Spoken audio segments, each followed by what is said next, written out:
Hi everyone, please subscribe my YouTube channel new more videos. My name is Dolores, and at 29 it's been half a year since I relocated to Oregon. Not one phone call, text message, or email from my parents. No curiosity about where I'd gone, why my lease ended, or why the birthday card they sent never arrived. Not that they ever remembered my birthday anyway. If you've ever felt let down by the people who were supposed to champion you, drop a comment about where you're reading from.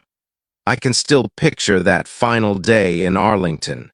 The sun blazed hotter than usual for March, and sweat dripped down my spine as I sealed the last boxes with tape.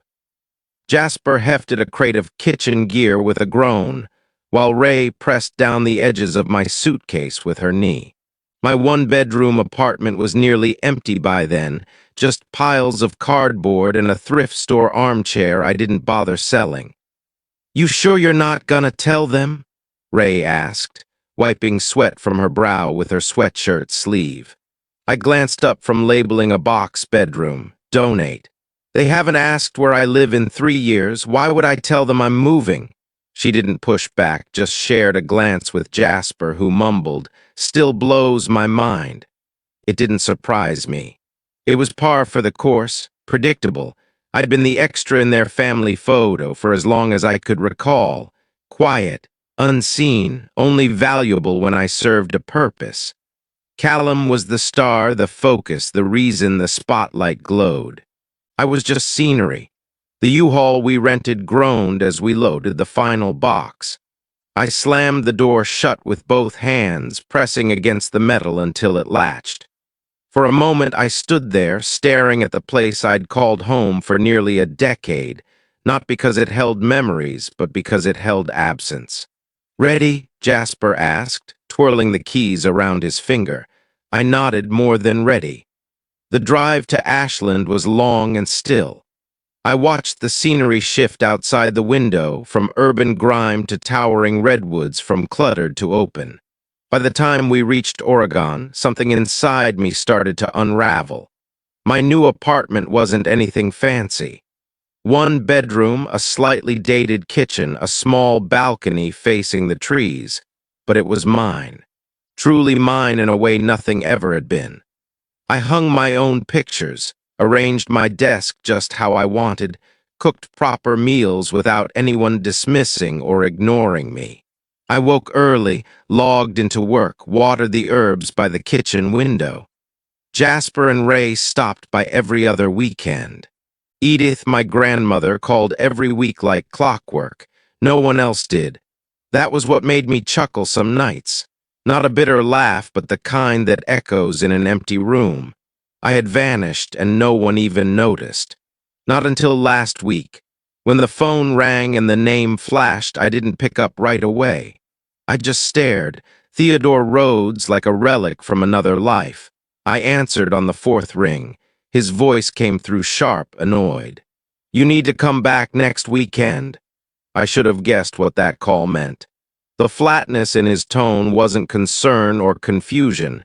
It was expectation. I was being summoned, and not for my benefit. I didn't ask for details. I said I had plans and hung up before he could launch into his usual lecture. Then I leaned back at my desk, gazed at the pine-covered hill behind my apartment, and felt that familiar weight settle over me. Not grief, just clarity.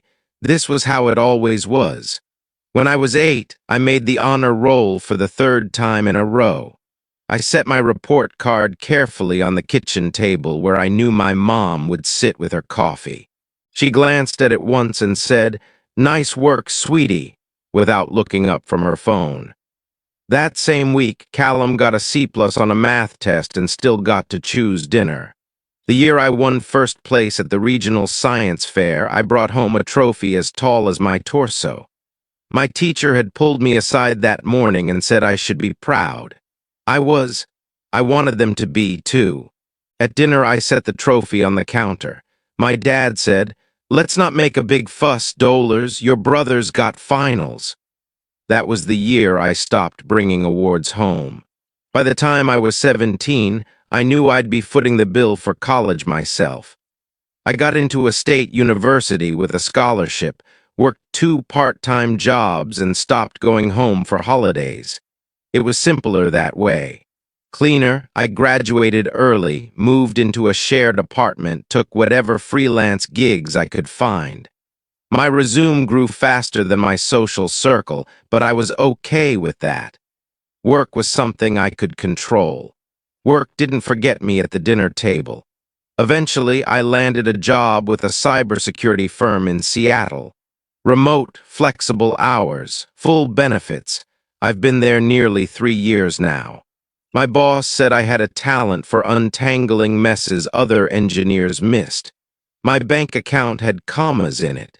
My fridge had actual groceries.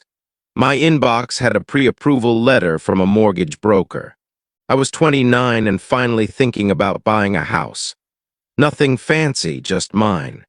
So when my father's voice tried to drag me back into duty, into roles disguised as family ties, I didn't waver. I just let the silence linger long enough to make it clear I wasn't coming. "You need to come back next weekend." That was his opening line. Not hello, not how are you, just an order delivered like I was still 18 and waiting for permission to exist.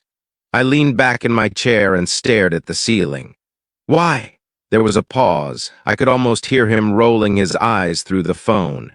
"Your brother's engagement dinner. Issa's parents want to meet the whole family. They're old school." Of course. Not a reunion, not a chance to reconnect. Just another performance to uphold, a daughter-shaped prop at the table to complete the illusion of family. "I won't be there." Another pause, sharper now. "What do you mean you won't be there?" "Exactly that," I said. "I've got plans." "Dolores, this matters for your brother's future. They're important people. It'll look bad if you don't show." There it was, us, not me. Not how I was doing or where I'd been, just the image. "I moved to Oregon 6 months ago," I said, my voice even. "I'm not flying across the country for a dinner I wasn't even invited to until now." Silence. The kind that's loud like the air before a thunderstorm. "You moved to Oregon without telling us? You didn't know where I was before. Why would this be different?" His voice dropped tense. "How dare you move without telling your family?" "What's your address?" I almost laughed. "Do you even remember my last one?" He didn't answer right away, and that said everything. "That's not the point." "It's exactly the point," I said. "You're not asking because you care. You're asking because it's inconvenient not to know now. Dolores, this isn't how families work." "No," I said, "but it's how ours always has." I hung up. My hand didn't even tremble. For a moment, I just sat there, letting the quiet flood back in. Then the screen lit up again, missed call, then another. Then a text from him, from my mom, then Callum. I didn't respond to any of them. I just powered off my phone, brewed some tea, and stood on the balcony watching the light fade from the sky. By the next morning, the texts had shifted from reminders to guilt trips, then to threats. By the end of the week, I had 6 voicemails, 11 texts, and 2 emails with subject lines like, "Can we talk?" And family sticks together. My mom finally called.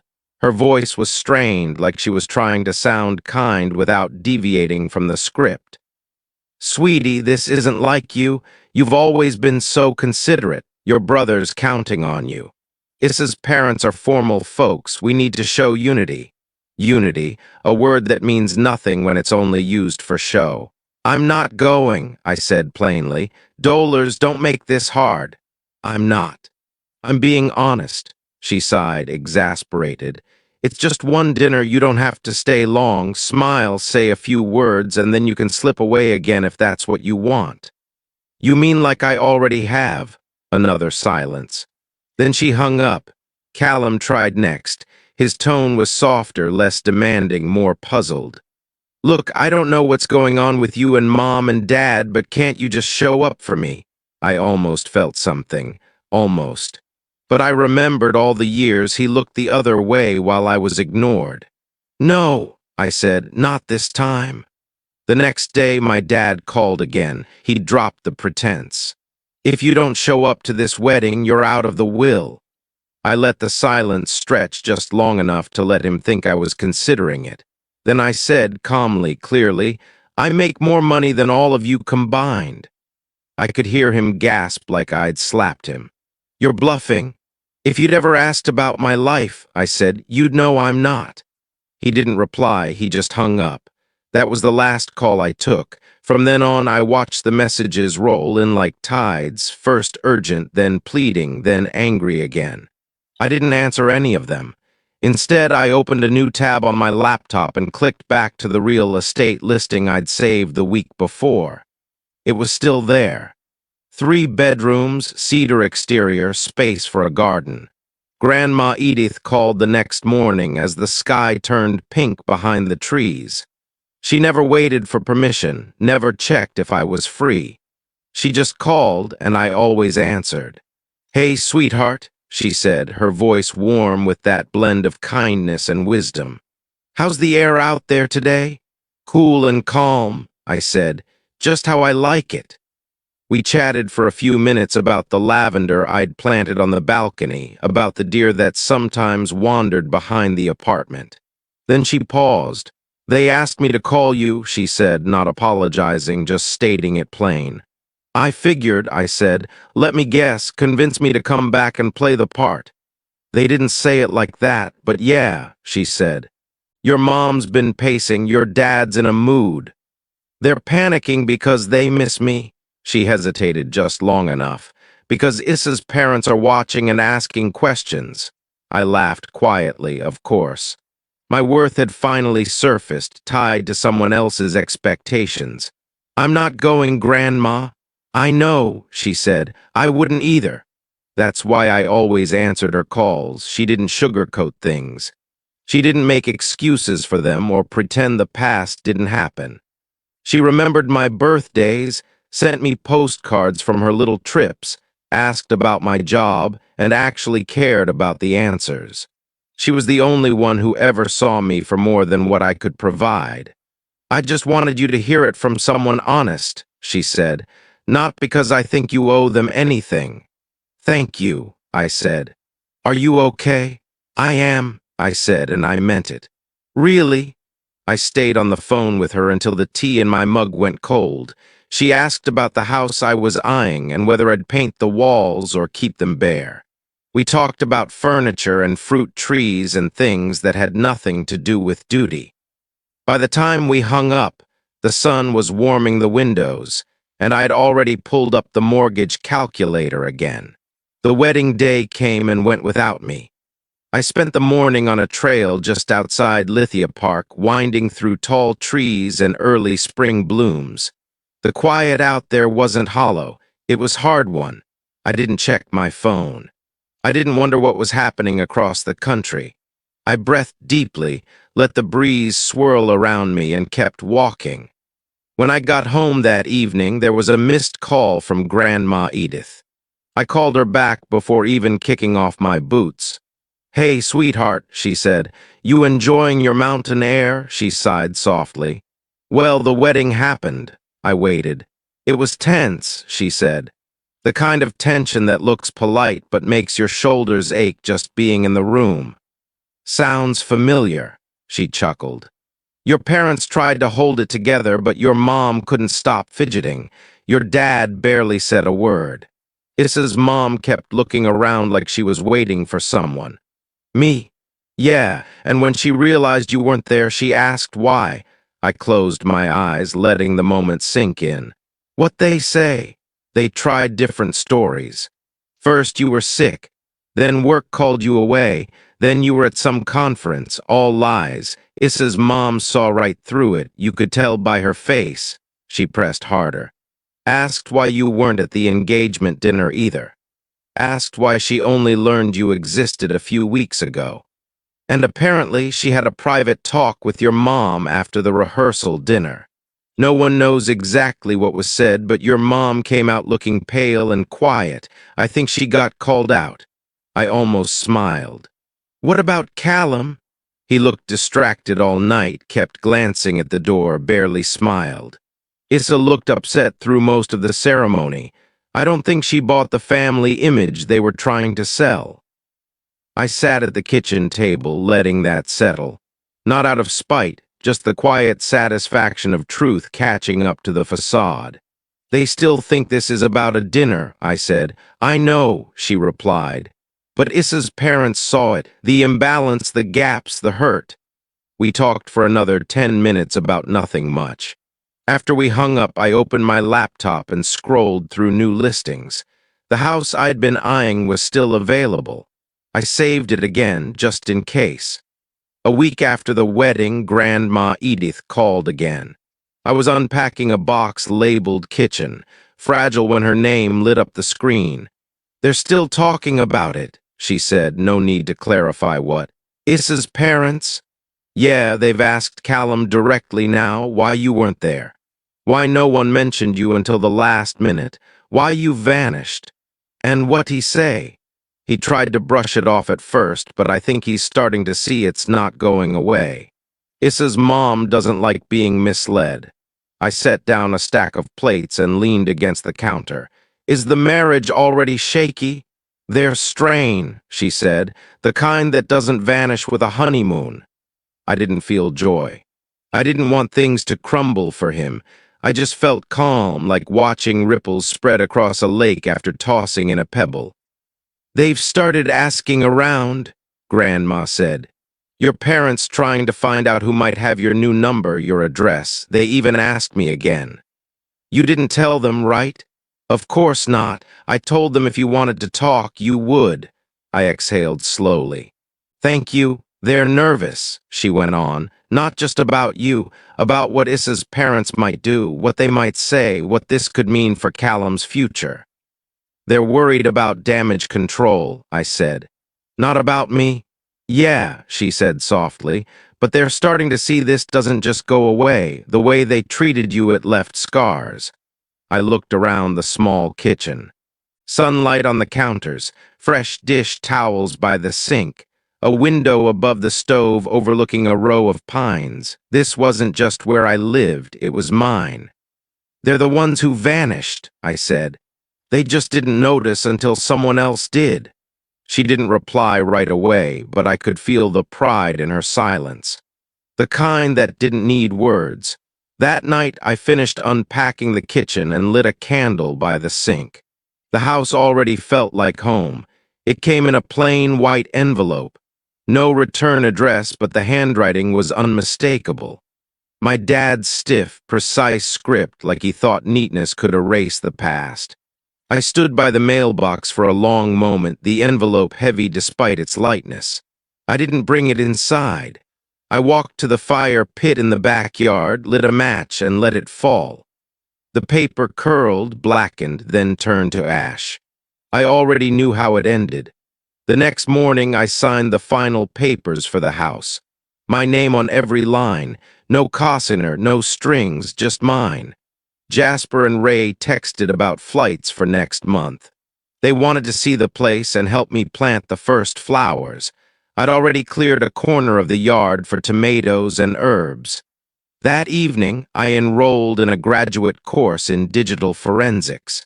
Not because I needed it, just because I could. I changed my phone number that same week. Only a few people got the new one. Edith, my boss, Jasper, Ray, that was enough. No more unexpected calls. No more texts demanding favors dressed as family duties. No more dinners where my name was an afterthought. The house was quiet, not lonely, just real. 6 months later, my backyard buzzed with voices and the aroma of grilled corn and peaches. Jasper was at the grill, treating it like a chemistry project. Ray juggled a pitcher of sangria in one hand and a stack of mismatched cups in the other. The folding table was piled high with potluck dishes. Quiche, sesame noodles. A questionable casserole someone swore was a family recipe. A neighbor's golden retriever sprawled at my feet. Across the yard, my coworker's daughter, Marin, tugged my sleeve and handed me a plastic bracelet she'd woven from string. "You're my aunt now," she said seriously, "but the cool kind." "I'll take that," I said, slipping it on. Later, as dusk settled, someone I barely knew from the next block over asked, "You got family back east?" I didn't pause. "Not anymore." There was a moment of quiet, then I smiled, nodding toward the table where Jasper was laughing so hard he'd spilled lemonade on his shirt, where Ray was dancing barefoot to a playlist I didn't even know I had. "But I've got this," I said, and I meant it. When everyone left and the yard was still again, I cleared the plates, folded the chairs, and stood at the edge of the garden with the string bracelet still on my wrist. Fireflies flickered near the fence. My house glowed softly behind me. It wasn't perfect. It was better. It was mine.